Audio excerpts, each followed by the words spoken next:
Junko was born in Misato, Japan, where she attended Yashio Minami High School and worked part-time after school.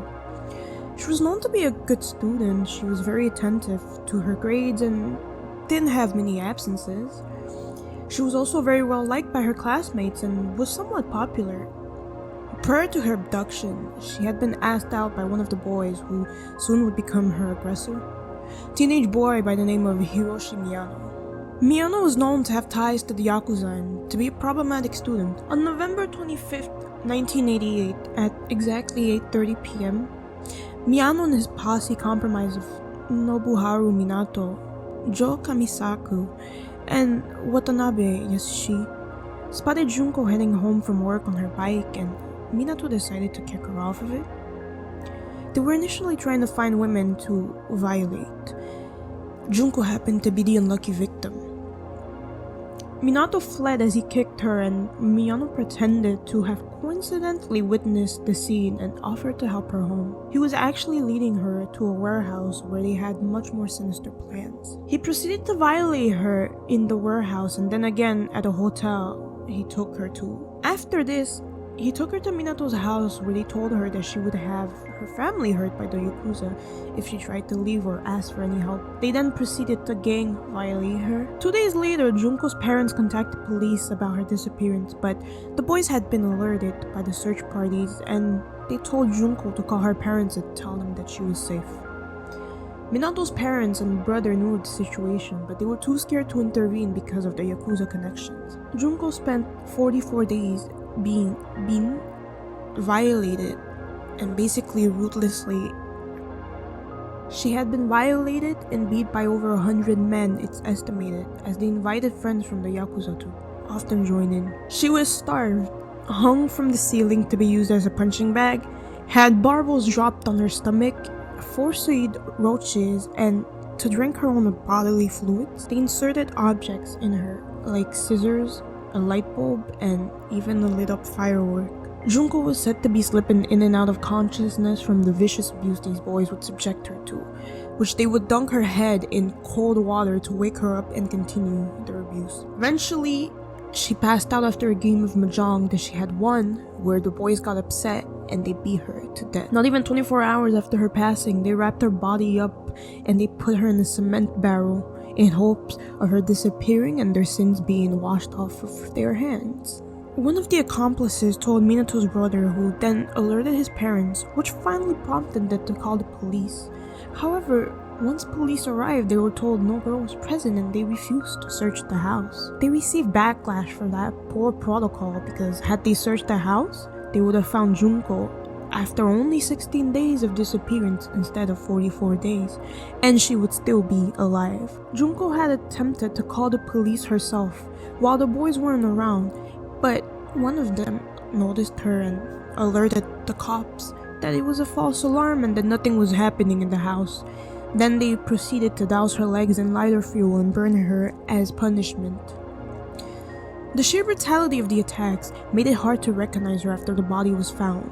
It's important to note that they did kidnap yet another 19-year-old woman right before they killed Junko to gang violate her, so they clearly had a pattern of this type of behavior. On January 23rd, 1989, Hiroshi Miyano would be charged with the violation of the 19-year-old woman. Police would interrogate him on the female underwear found in his house. He believed that Joe had told them earlier everything he knew about the murder of Junko, and so he confessed and told them where to find the body. He was 18 at the time of the murder. Once taken to trial, they would be charged as juveniles, so the court would keep their identities under seal.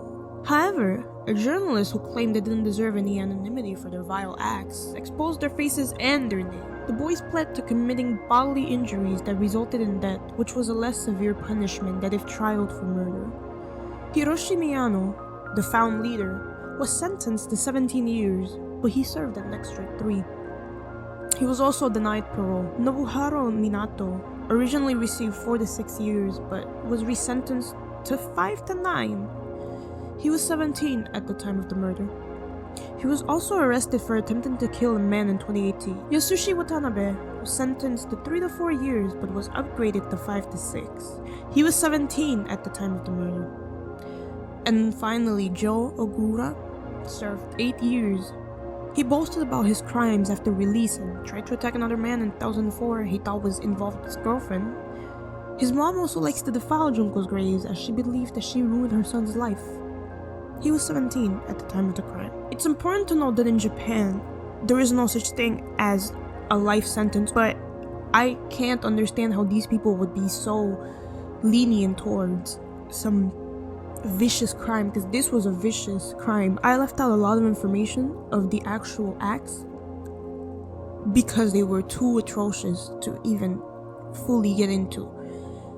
But it's important to know, this was only the tip of the iceberg of what they did to Junko. A lot of what it is can't even be mentioned on this platform for fear of being taken down. I do believe these people shouldn't have the right to have new identities or to be walking free in society.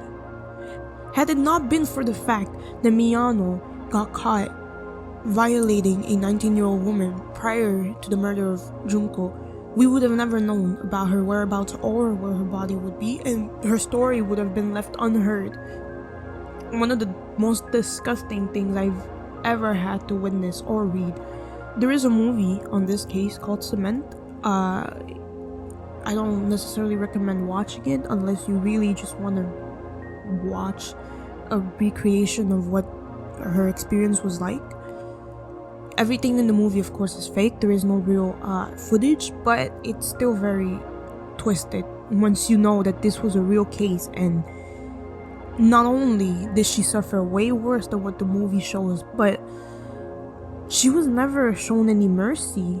She died from her injuries, and it's said that her body was starting to rot as she was still alive, just from how many infections and how much cuts and bruises and just terrible state her body was in when they finally found her. She was unrecognizable, covered in bruises and cuts.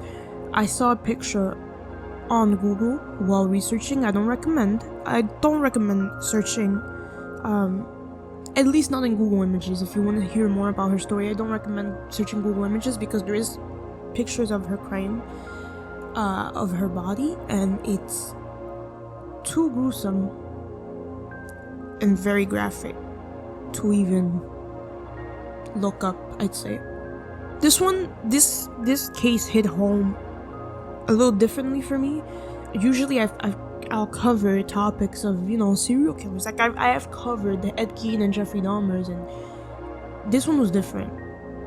I really want to pay almost like an homage to Junko because what she went through was so vile and disgusting, and I don't understand what state of mind do you have to be to do something like that to somebody, especially after hearing that this was all kind of prompted too by the fact that the dude took offense because he had asked her out earlier and she refused, and so he thought this gave him the right. Anyways, not to go too in depth over this whole situation. I hope that if there is an afterlife, Junko's in it and she's happy and free and no longer suffering. But yeah, this was my video. This was a hard one for me to actually sit here and even look into. I'd heard initially about her situation actually from a Japanese song from back in the days, the Japanese bands I used to listen to when I was a bit younger, and I remember this story actually did touch me in a very different way because it was so odd, it was so out there, it was so cruel and so inhumane, and I don't even know how to put it, but I remember I first time I read her story, I shed a few tears because I couldn't believe something like that could happen to such a young person. She was only 17 when this happened to her, so it's a hard topic to cover. But I hope you guys enjoyed the video. I know the tone's a little dark, but if you want to see more from me, you can find me on Twitch. My Twitch will be on the description or on the screen, and you can also follow me on Instagram if you want. But Anyways, until then, I will see you guys in the next one.